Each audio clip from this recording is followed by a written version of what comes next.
Друзья, всем привет! Закончили строительство камина печи с дровником.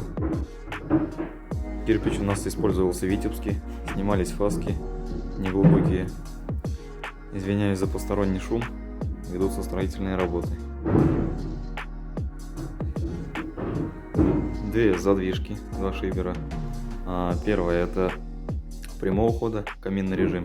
И вторая задвижка, вот эта вот, это основная. Вот такая получилась красота. Цвет кирпича разный из-за того, что они еще сырые. Мы попробовали, затопили, проверили тягу. Тяга отличная.